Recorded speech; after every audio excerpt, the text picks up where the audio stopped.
to have an equation written, and then we're going to solve it. So make sure that you understand how to write the equation and not just solve it. So we're looking at number 20. In this case, this is 2.6 continued, and this is page 85, and then we're looking at number 20. So you don't need to write the original problem down. You could if you want to write it down, that's fine, but you don't need to. We're just going to read it and then go over it. So it says a clothing retailer marks up his merchandise at a rate of 150%. Now 150% sounds like a ton. You might also hear somebody marks it up 60%. Typically what that is 60% over the original price that they're paying. So in other words, 150% sounds like a ton, but what it represents is they're marking it up 100% of the original value, right? Because and then tacking on extra from there. So in this case, we have 150% so that he can regularly offer a 25% off sale. Isn't that interesting? JCPenney, the store, does anybody know JCPenney? They used to be in Missoula, but they closed their store down in Missoula. They still have it online, but it's a clothing store for the most part. They would do this, is that they would mark up their prices so much, but then they always offer like 60% off sales. Because if you see a sale of 60% off, in general, maybe not you, but what does that do to a consumer? Oh, 60% off. I should go in, right? So what they would have though is that these prices were so high, the original price was so high, that 60% off was actually matching like a normal price that somebody would pay. So it'd be like, Will's example of the $4 lure that he goes to buy at Shields. But if another store, Bob Ward's, is offering 60% off of lures, where's Will probably going to go to look, at least initially? He's going to go to the 60% off store, right? But Bob Ward's was offering 60% off, but their lure's original price was $10. And then 60% off of 10 would be $6 off, right? And it's down to $4, which is the same price as what Shields was offering, $4. But which store would he gravitate towards initially going to? 60% off store, right? So JCPenney used to do this. They would, but their prices were so high, but they were always on sale. Everything was always on sale. Huge sales, but it actually wasn't like a really good deal. It was just like a standard deal. So they actually went away from that and said, you know what, we want to be kind of honest with our marketing, and we're not going to have sales anymore. We're just going to charge you what the price is. How do you think the company did after that? Not good. Not good. Even though the prices were all the same as what they were charging before, but since they didn't offer a sales price, people didn't shop there anymore, or as much. So they actually went out of business in a lot of different places. So it's interesting, this whole idea of marking stuff up. So we go to 20. It says, so that way it can offer 25% off sales. If the retail price of a sweater is $60, determine the cost of the retailer and the sale price. Okay. So actually in this case, though, so we have 150%. What is it? Markup. So when I'm looking at like a store problem, because the other ones were kind of nice, they had a chart for you listed, and you were able to kind of just fill in the chart and go from there. So here I'm just going to write things that they give you. They have, now when it talks about the 25% sale, is that going to end up in our equation? That's something you have to consider. The answer is no.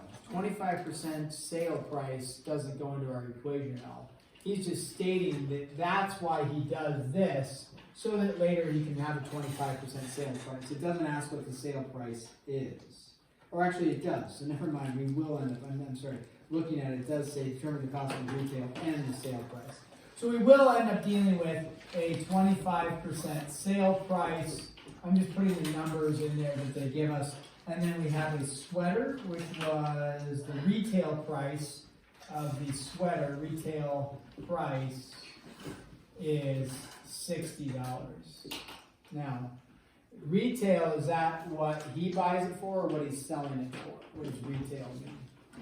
That's what he's selling it for, right? So we want to figure out the cost to the retailer and the sale price. Now, with this being said, actually, and I kind of mentioned something earlier about this, but 150% markup, depending on how, if somebody says, oh, it's marked up this amount, you would have to figure out, are they referring to that it's an additional to the original amount, or is 150% including the original amount? If we understand and go to the definition of markup, markup means 150% in addition to the original amount. So if you think about this, when we see the word markup, the original amount is, if you think about it, is 100% of its original value. You are marking it up above that, its original cost, 150% in this case. So total, you are going to have a 250%, if you will, of the original value. So in this case, what we know is that 250% times the original price is equal to now the retail price of $60. Now, we remember with percentages, do we do 250% when we go to punch numbers in our calculator, do long division? No. What should this be? 2.5. Now, if you wrote 250% like this, that equation works, this equation works, either one works for us, okay? So now we have our equation. We're saying 250% of the price. Now, keep in mind that represents 100% of the original price plus the additional 150% markup, okay? And then that gives us our $60 final price. So if we go ahead and do P, to solve for P, we divide both sides by 2.5. And what do we end up with? P equals, somebody's got it for us. Jed's got it. He's looking at me saying, is it 24? okay, how do we feel good about 24? Okay, we've got a couple thumbs up, and you've got a couple people still trying to figure out what's going on. But Jed, I feel pretty good about $24. So the original price of this sweater is $24. Okay, so remember, when he marks it up 150%, he's keeping 100% of his original cost, 24, plus he's marking it up another, 150% of that. So that's where the 250% comes in. So 24 plus, right, another 24 plus half of that, which is the other 50%, like 12 more, gets us up to the $60, like that. Okay, so that is, hey, the sweater cost $60. He only paid 24 for it. Now, it does ask us for, this is, and I originally was saying it's not important, but then I looked at the question and said, hey, what's the sales price? The sales price. So again, you would need an equation check and an answer check, and then we now need, for the sales price, we need an equation. So there's two ways to go about this. I've talked about this. In a sale, right, are you going to have a decrease in the original price or an increase in the original price? A decrease, okay? So you're decreasing it by how much? 25%, right? But we talked about that. What's the, I think we called it the multiplication factor. Remember the mult factor that we talked about? The mult factor in a sale is you take 100% minus your whatever decrease is, in this case sales price. So your multiplication factor is actually what? 75%. So if you want to know what your sales price is, not how much you're getting off, but your sales price, you're going to be paying 75% of the original value that you were going to pay. So to find the sales price, we could leave it like that, is equal to 0.75 times the 60, like that. Now, if you go 25% times the 60, that just tells you how much you save. We want to know what is our sales price. So what's 75% of 60? 45. I'm confused on like the difference between retail price and sale price. I thought retail price was what it's getting sold for. That is, and then you have a sale off of that. But then why is retail price 24 and not 60? No, that's not the retail price. The retail price is 60. This is his cost to the retailer. If you read it, it says, Oh, cost. yeah, the cost to the retailer. Yeah, good question. When it says that, it says the cost to the retailer was 24. That's the cost to the retailer, not the retailer price. So, okay, let's go ahead and take a look. So that's what you would need, like in a problem like that. You need an equation, check, an answer, check. You need an equation, check, and an answer, check. Okay? So like on the test, I might have that, a problem like that. You'll need to set up the equations and then come up with the answer for both those. Okay, let's jump ahead up to number 30.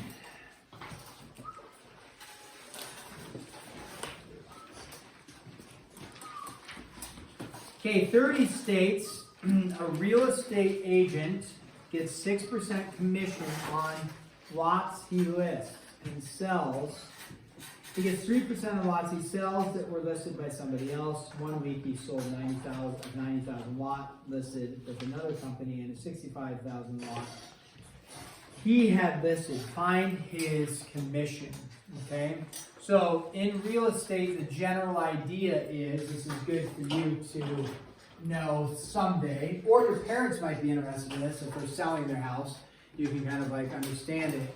Is that when you go to sell your house, if you want somebody to help you sell it, you would get a real estate agent. If you want to buy a house and you want somebody to help you buy, you would get a real estate agent. A real estate agent gets paid, right?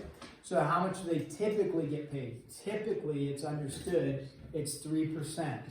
So if you are, and I think I talked about this with commission, if I am going to buy a house and I hire a real estate agent, I actually don't pay them until I buy a house.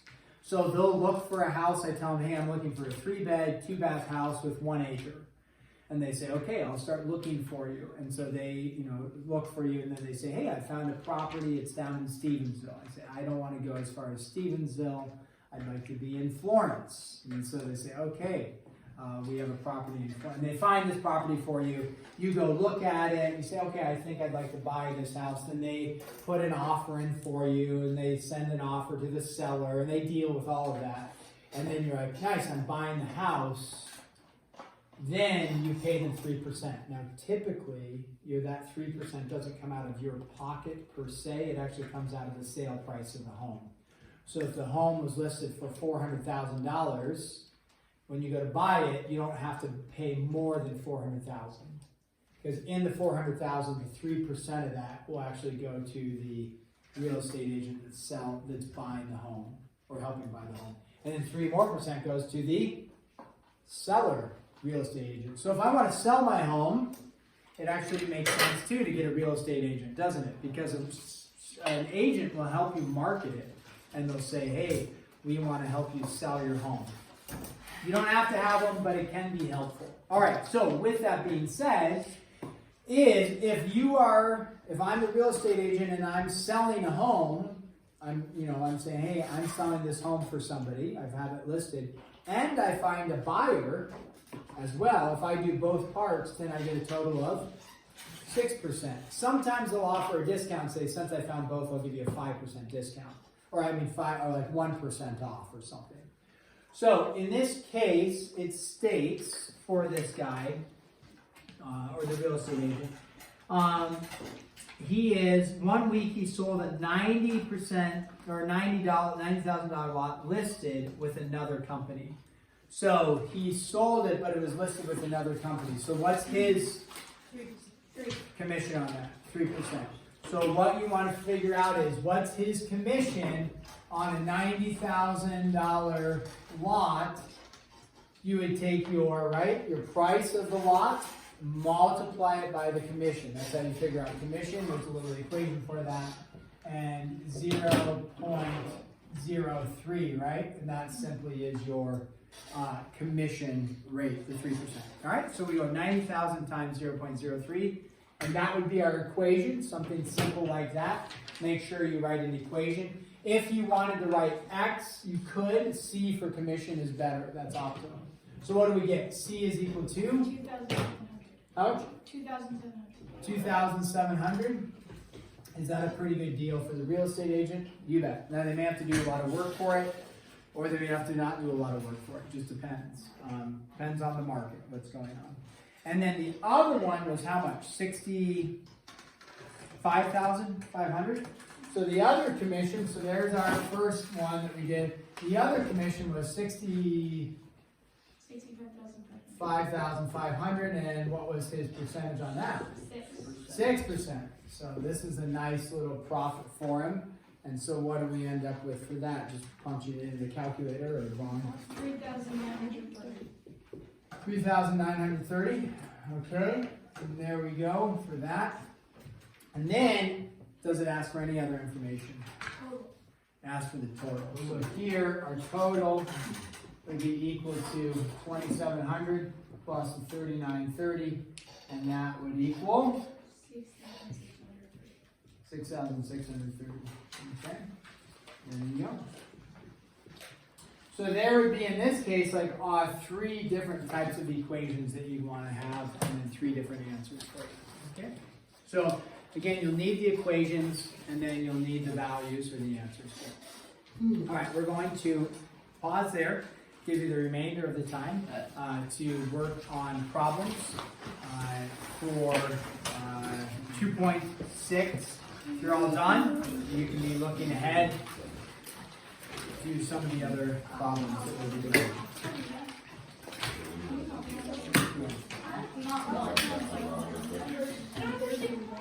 Uh-huh.